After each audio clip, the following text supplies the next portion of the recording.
Corentin Paya, arbitre régional élite. Reda Tsri, capitaine et attaquant à l'USC Dijon.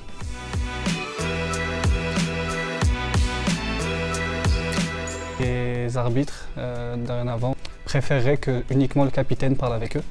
Donc si on a une réclamation de la part de l'équipe ou quoi que ce soit, c'est uniquement nous, capitaines sur le terrain, qui avons la possibilité d'aller parler avec l'arbitre. On tend effectivement avec cette relation arbitre-capitaine à une amélioration des comportements. On ne veut plus voir de joueurs qui encerclent l'arbitre, qui sont véhéments, que ce soit sur des contestations individuelles ou collectives. Et effectivement, cette relation, elle sert à promouvoir le respect envers l'arbitre. Durant l'Euro 2024, on a eu effectivement des attitudes très positives de la part des différents acteurs. Et ici, en Bourgogne-Franche-Comté, on nous a demandé d'initier cette relation arbitre-capitaine. Durant la première partie de saison, les retours sont très positifs. Au fil des matchs, effectivement, cette relation arbitre-capitaine, elle fonctionnait. Je trouve que ça a été plutôt une réussite, honnêtement, parce que ça a été progressif. C'est-à-dire qu'ils nous ont, dans un premier temps, parlé de ça avant chaque début de match. Et ils n'ont pas sanctionné directement quand un joueur venait contester. Et puis on a vu que petit à petit, je pense que Corentin peut en témoigner, c'est uniquement, c'est vrai, cette relation capitaine-arbitre qui se met en place, donc ils sont beaucoup plus ouverts à la discussion. L'équipe aussi respecte ce cadre-là.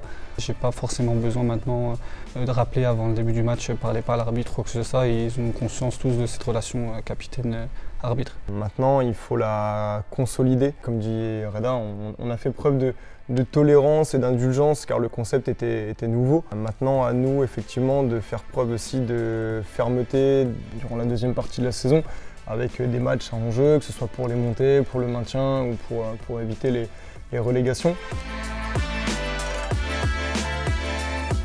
On ne va pas faire preuve du jour au lendemain d'autoritarisme, juste effectivement de fermeté envers les joueurs qui continueraient de nous contester et qui du coup remettent en cause l'autorité du trio arbitral. Tant que l'arbitre communique avec nous, franchement les décisions, on va entre guillemets les accepter plus facilement. Bien sûr.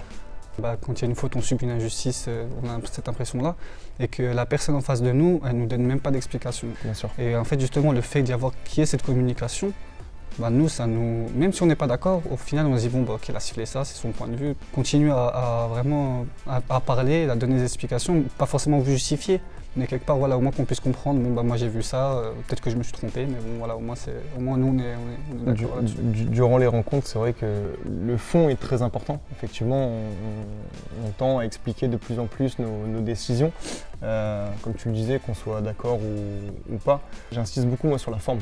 C'est-à-dire que je suis ouvert au dialogue, ouvert à la communication, mais c'est vrai que à partir du moment où les joueurs nous crient dessus ou avancent avec souvent les bras en l'air, les attitudes qu'on peut voir un petit peu sur les terrains de football, c'est à ce moment-là où effectivement on doit faire preuve de fermeté.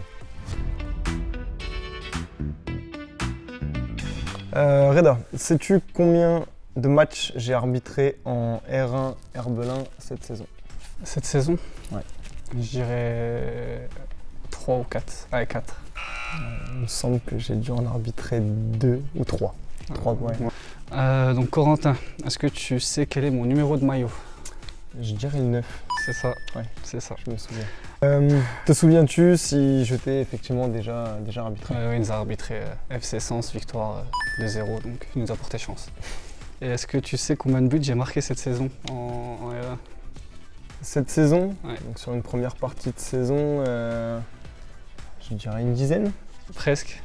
C'est ça. 9 buts. Ouais, 9 buts, c'est ça. Dans quel club je suis licencié? Quel club t'es licencié? Je dirais Solongé.